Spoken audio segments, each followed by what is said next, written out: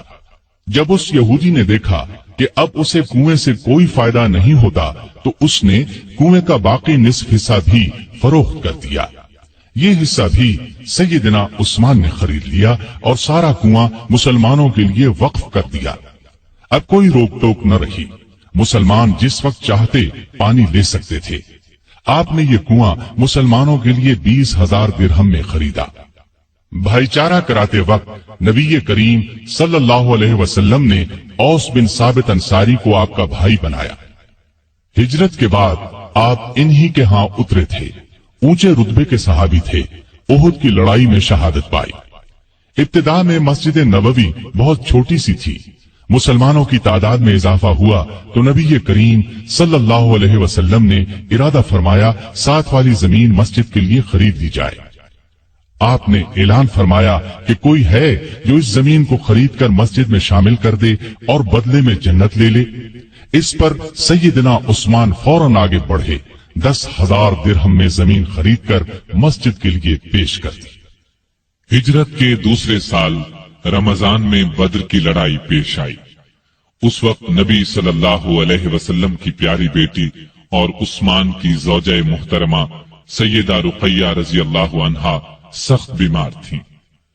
آپ صلی اللہ علیہ وسلم نے ان کی دیکھ بھال کے لیے عثمان رضی اللہ عنہ کو مدینے میں چھوڑا اور ان سے فرمایا، تمہیں اس شخص کے برابر ثواب ملے گا جو لڑائی میں شریک ہوگا، تم یہاں رہ کر رقیہ کی تیمارداری کرو۔ آپ صلی اللہ علیہ وسلم نے اپنے ایک اور قریبی صحابی اسامہ بن زید رضی اللہ عنہ کو بھی مدینے میں چھوڑا تاکہ وہ تیمارداری کے سلسلے میں عثمان رضی اللہ عنہ کی مدد کریں۔ جس روز بدر کا معرکہ ہوا اور مسلمانوں کو فتح نصیب ہوئی، اسی روز مدینے میں سیدہ رقیہ رضی اللہ عنہا کا انتقال ہوا۔ سیدنا عثمان غنی رضی اللہ عنہ کو سیدہ رقیہ رضی اللہ عنہا کی وفات سے بہت صدمہ پہنچا۔ نبی کریم صلی اللہ علیہ وسلم بدر سے واپس تشریف لائے، بیٹی کے انتقال کی اطلاع ملی، بہت صدمہ محسوس ہوا، آنکھوں سے آنسو جاری ہو گئے۔ رقیہ رضی اللہ عنہا کی قبر پر تشریف لے گئے، عثمان غنی رضی اللہ عنہ کو تسلی دی، مال غنیمت میں سے ایک مجاہد کے برابر انہیں حصہ دیا اور فرمایا، تمہارا ثواب بھی کسی دوسرے سے کم نہیں ہے۔ سیدہ رقیہ رضی اللہ عنہا کی وفات کے بعد سیدنا عثمان غنی رضی اللہ عنہ بہت غمگین رہنے لگے، کہا کرتے تھے، افسوس رسول اللہ صلی اللہ علیہ وسلم سے میرا رشتہ ٹوٹ گیا۔ آپ صلی اللہ علیہ وسلم نے ان کی یہ حالت دیکھی تو اپنی دوسری بیٹی سیدہ ام کلثوم رضی اللہ عنہا کا نکاح ان سے کر دیا۔ یہ نکاح ہجرت کے تیسرے سال ربیع الاول کے مہینے میں ہوا۔ اس کے 2 مہینے بعد ام کلثوم رضی اللہ عنہا کی رخصتی ہوئی۔ ہجرت کے تیسرے سال شوال کے مہینے میں غزوہ احد پیش آیا۔ اس لڑائی میں سیدنا عثمان غنی رضی اللہ عنہ نے شرکت کی، دوسرے مسلمانوں کی طرح بہادری سے لڑے۔ درے پر مقرر 50 سوار جب اس درے سے ہٹ گئے اور کافروں نے اس طرف سے اچانک حملہ کیا تو مسلمانوں کے پاؤں اکھڑ گئے۔ اس وقت آپ صلی اللہ علیہ وسلم کی شہادت کی خبر پھیلی تو حضرت عثمان غنی رضی اللہ عنہ صدمے سے نڈھال ہو کر اپنی جگہ کھڑے کے کھڑے رہ گئے۔ پھر جب مسلمانوں نے نبی کریم صلی اللہ علیہ وسلم کو دیکھ لیا تب سب لوگ آپ صلی اللہ علیہ وسلم کی طرف دوڑے۔ سیدنا عثمان غنی رضی اللہ عنہ بھی ان میں شامل تھے۔ غزوہ خندق میں بھی آپ رضی اللہ عنہ نے بھرپور حصہ لیا۔ پھر خندق کی حفاظت کے لیے جن صحابہ کو مامور کیا گیا ان میں سیدنا عثمان غنی رضی اللہ عنہ بھی شامل تھے۔ مسلمانوں کو کعبے سے بہت محبت تھی۔ جب سے ہجرت کر کے آئے تھے کعبے کی زیارت نہیں کر سکے تھے۔